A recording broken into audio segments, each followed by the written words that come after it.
All right, this is very sweet. Where, and the amount of pretzel, sort of like twisting that's going on here. Here's Jessie Jane Duff. She's on Fox Business News. She's just some like Republican. She's a new right-wing bot. Yeah, from the London Center for Policy Research. She was a gunnery sergeant who really has it in for Iran, so she gets hired to... The London, it's probably like an office building in like Virginia. Right, exactly. It's got like some type of subsidy from Raytheon. But we're from Loudon. That's all right. Just drop the U. It's going to sound much more impressive. And, you know, ostensibly, right, why do we have a problem with Iran? Well, their people are so oppressed. And...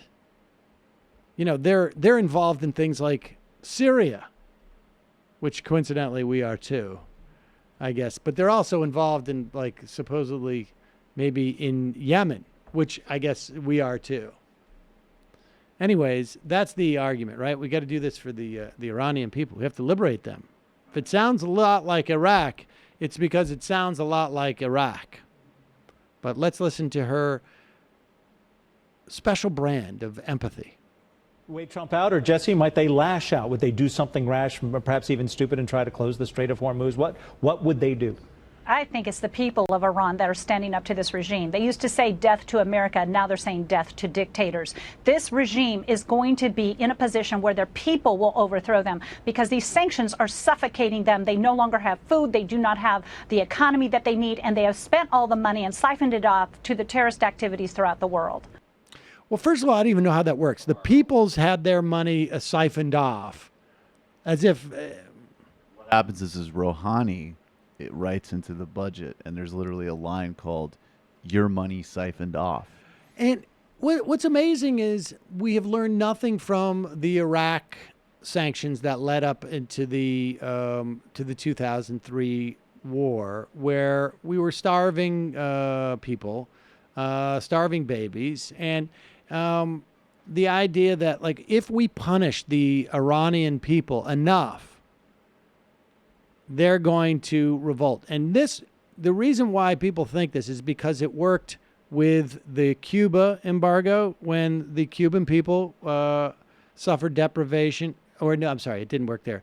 But it worked with the Iraqi people. Right. With the well, it did not work there. There was an organic uprising that overthrew Saddam Hussein in 2003, remember? I'm trying to think of that time where we had a concerted effort to make the lives of people miserable, and they responded by not blaming us, but blaming their regime. And by the way, precisely at the same time when there are outbreaks of genuine protests going on across Iran, because Iran...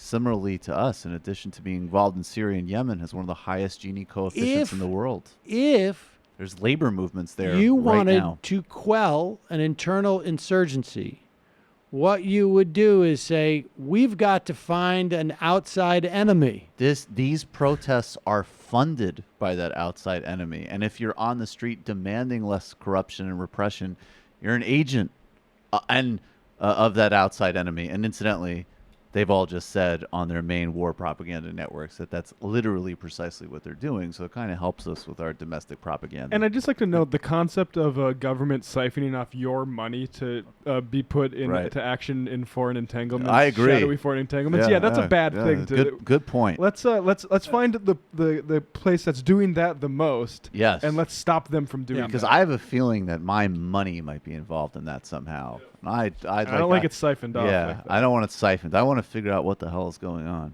Here's John Bolton weighing in on his desire. He's meeting with the brain trust of Fox News.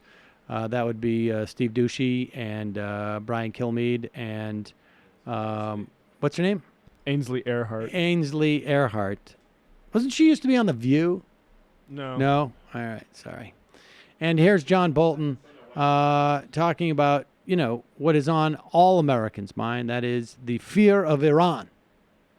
Ambassador, so ultimately, what is the goal of these sanctions? Is it to get Iran to negotiate a new deal, or is it to squeeze the government and squeeze the people so there's a regime change?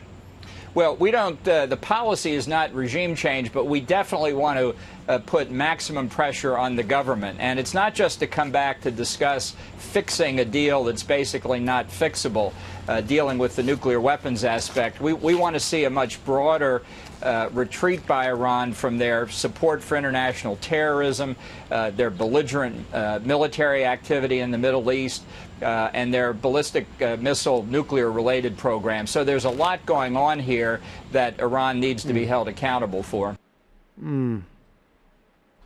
I bet. John All Bolton. of the same poison pills that they Yep. tried to kill the deal with to begin with. Yep. I know what Trump was saying about Bolton's mustache too. It looks It's like messed up. the strands are. I too got long. over it. I got over They're it. like hair. They're like strands from the top of your head.